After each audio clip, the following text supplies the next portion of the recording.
Tu ne l'as pas compris sur le moment. Tu t'es simplement réveillé un matin avec un vide. Une personne n'était plus là, ou bien elle était là, mais plus comme avant. Un regard froid, une distance soudaine, une incompréhension. Parfois même aucun mot. Juste ce silence glacial qui s'installe entre deux cœurs, comme si quelque chose d'invisible les avait séparés. Et toi, tu as ressenti ce pincement dans la poitrine, ce mélange de tristesse, de doute, d'injustice. Pourquoi? Pourquoi cette personne? Pourquoi maintenant? Pourquoi comme ça? Mais ce que tu n'as pas vu à cet instant, c'est que ce retrait, cette absence, cette rupture, était peut-être un acte de miséricorde. Car parfois, ce n'est pas le destin qui t'arrache des gens. C'est Allah qui t'arrache des dangers que tu n'avais pas vus. On pense toujours que perdre une relation, c'est une punition. Mais parfois, c'est une protection subtile, un nettoyage invisible, un appel silencieux d'Allah pour te rapprocher de lui. Et souvent, il commence par t'éloigner de ceux qui brouillent ta lumière. Tu vois, Allah n'a pas besoin de hurler pour se faire entendre. Il suffit qu'il retire quelqu'un de ton cercle, et ton cœur entendra le message. Mais voilà le problème. Notre attachement aux gens est si profond qu'on confond souvent la douleur de l'éloignement avec l'injustice du destin. On oublie que certaines personnes peuvent être des épreuves, des distractions, des chaînes dorées, qu'on embrasse sans voir qu'elles nous éloignent de la paix intérieure. Et puis un jour, des mois plus tard, peut-être même des années, tu te rends compte que ce retrait était la meilleure chose qui pouvait arriver. Tu respires mieux, tu pries avec plus de présence. Ton cœur s'allège, ton regard change et tu comprends, ce n'était pas une perte, c'était une libération. Pas une punition, mais un signe d'amour divin. Tu sais ce qui est beau dans cette histoire? C'est que, quand Allah t'éloigne de quelqu'un, il ne te laisse jamais seul. Il remplit ce vide avec quelque chose de plus pur, de plus sain, de plus utile pour ta mission de vie. Alors aujourd'hui, si tu vis un éloignement douloureux, que ce soit d'un ami, d'un membre de ta famille, d'un être aimé, arrête-toi un instant, respire, et demande-toi, et si c'était Allah qui me protégeait sans que je le voie encore? Dans cette vidéo, je vais te montrer 5 signes puissants que cet éloignement n'est pas un hasard, mais bien un acte d'amour divin. Prépare-toi à voir ta douleur autrement. Leur présence affaiblissait ton lien avec Allah. Tu ne t'en rendais pas compte, mais petit à petit, ton cœur devenait lourd.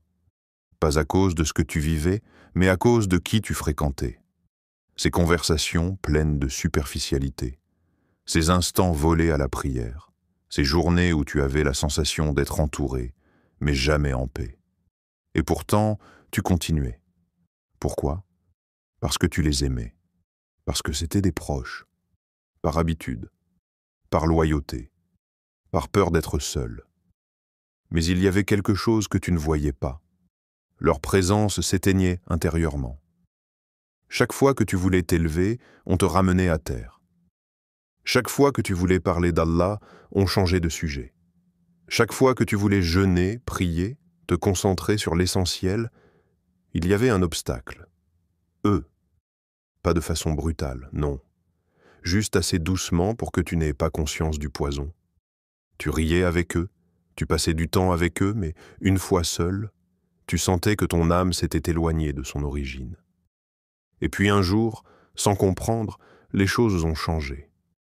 Un conflit, une dispute, une distance.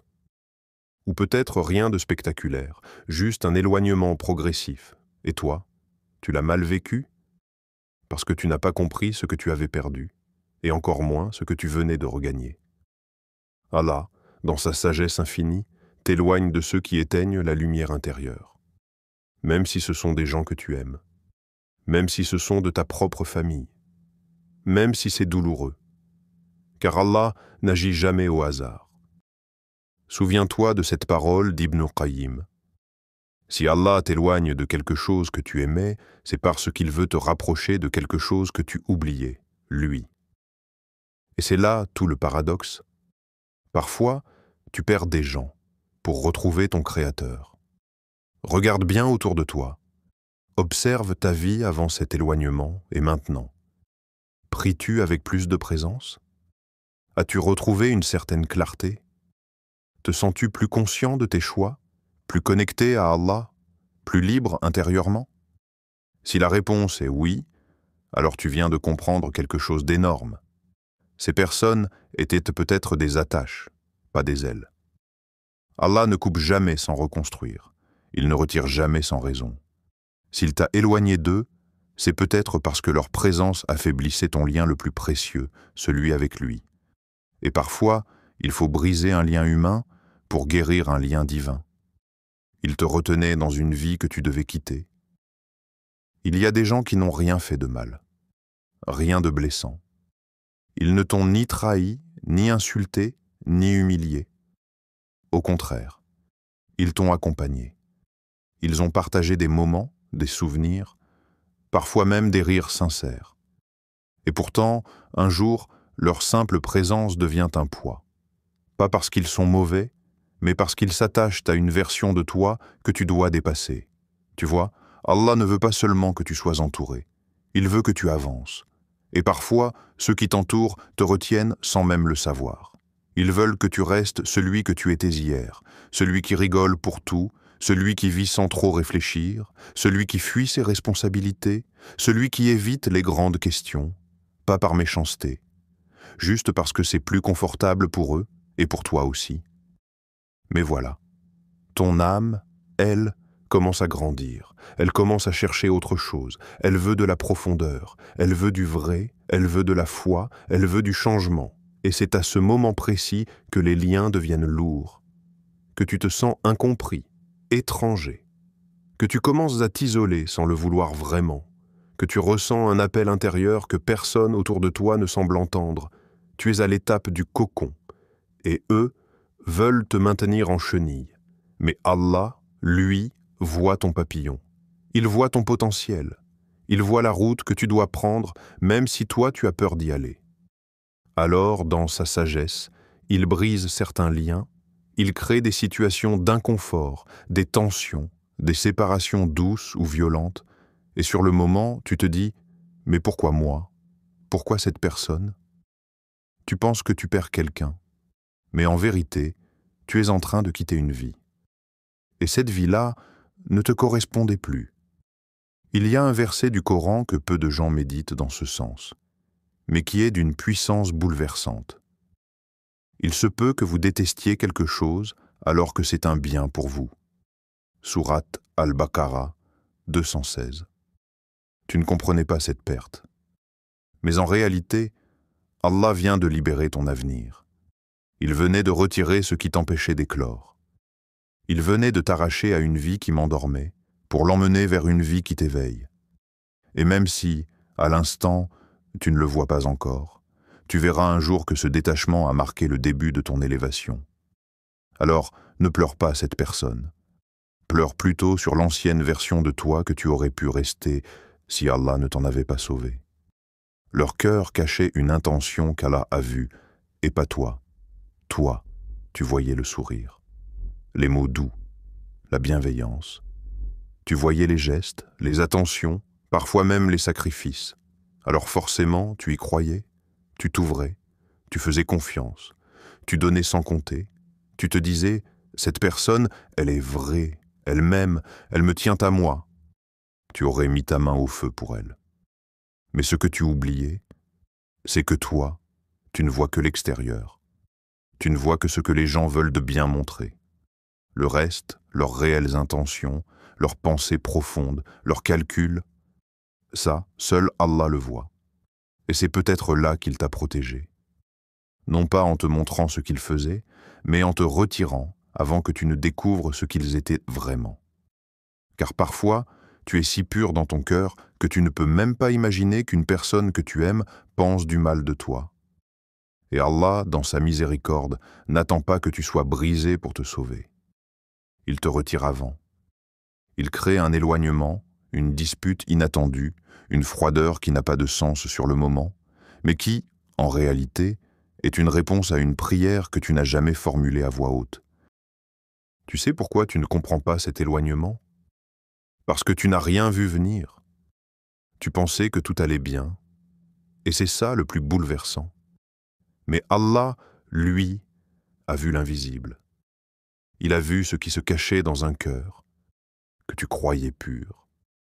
Il a vu la jalousie, les comparaisons, la rancune silencieuse, les projets d'intérêt. Et toi, tu allais confier ta vie, ton énergie, ton intimité à une personne qui ne t'aimait pas pour toi, mais pour ce que tu apportais. Alors Allah a coupé, sans explication, sans bruit, et tu as pleuré. Tu t'es remis en question. Tu as pensé que c'était de ta faute. Mais non, ce n'était pas un rejet, c'était un bouclier invisible. Le prophète Muhammad a dit « Les cœurs sont entre les doigts d'Allah. Il les tourne comme il veut. » Muslim. Et parfois, il détourne le cœur d'une personne de toi, parce que cette personne aurait fait plus de mal que de bien. Et peut-être que, dans quelques mois ou quelques années, tu apprendras quelque chose sur cette personne. Un mot, un comportement, une trahison qu'elle a faite à un autre. Et là, tu comprendras. Subhanallah, Allah m'a protégé. Alors aujourd'hui, si une personne s'est éloignée de toi sans raison apparente, n'aie pas peur. Dis-toi plutôt, Ya Allah, merci de voir ce que je ne vois pas. Parce que parfois, la plus grande bénédiction, c'est une vérité qu'on ne découvrira jamais parce qu'Allah nous en a épargnés. Leur énergie te volait ta paix intérieure, sans que tu le comprennes. Il t'est déjà arrivé de passer du temps avec une personne et de te sentir épuisé, vidé, troublé, sans vraiment savoir pourquoi? Tu rentres chez toi, tu t'assois et tu ressens un poids. Pas un poids physique, pas une douleur qu'on peut diagnostiquer, mais un trouble silencieux, comme si ton cœur avait été secoué, comme si ton âme criait sans que ta bouche dise un mot. Et pourtant, cette personne ne t'a pas mal parlé. Elle n'a rien fait de franchement mauvais. Elle était là, simplement, présente. Mais c'est ça le piège. Ce n'est pas toujours dans les mots que le mal agit. Parfois, c'est dans l'énergie. Tu vois, certaines personnes dégagent une énergie lourde, chaotique, polluée. Une énergie faite d'envie, de comparaison, d'orgueil, de plaintes constantes. Elles ne cherchent pas à te détruire, mais elles ne veulent pas que tu sois trop en paix non plus, parce qu'elles ne savent pas ce qu'est que la paix intérieure. Alors elles volent inconsciemment celle des autres. Et toi, sans t'en rendre compte, tu faisais des efforts. Tu adaptes ton humeur. Tu souriais un peu plus fort, tu minimises tes réussites, tu retiens tes larmes pour ne pas te déranger. Tu offrais ton calme à ceux qui, eux, vivaient dans la tempête. Mais Allah, lui, t'a vu. Il a vu que tu donnais de la lumière à quelqu'un qui éteignait la tienne. Et il a décidé de rétablir l'équilibre. Non pas par la violence, mais par le retrait, par le silence, par un éloignement progressif que tu n'as peut-être pas compris, mais que ton âme a ressenti comme une délivrance. Oui, délivrance. Parce qu'enfin, tu as recommencé à respirer. Ton cœur est devenu plus léger, tes pensées sont plus claires, ta prière est plus profonde, comme si quelque chose avait été enlevé de tes épaules. Ce quelque chose, ce n'était pas seulement une personne, c'était une fréquence invisible qui brouille ta paix. Et maintenant qu'elle est partie, tu redeviens toi-même. Allah dit dans le Coran, « C'est en évoquant Allah que les cœurs trouvent la sérénité. » Sourate Ar-Ra'd 13-28.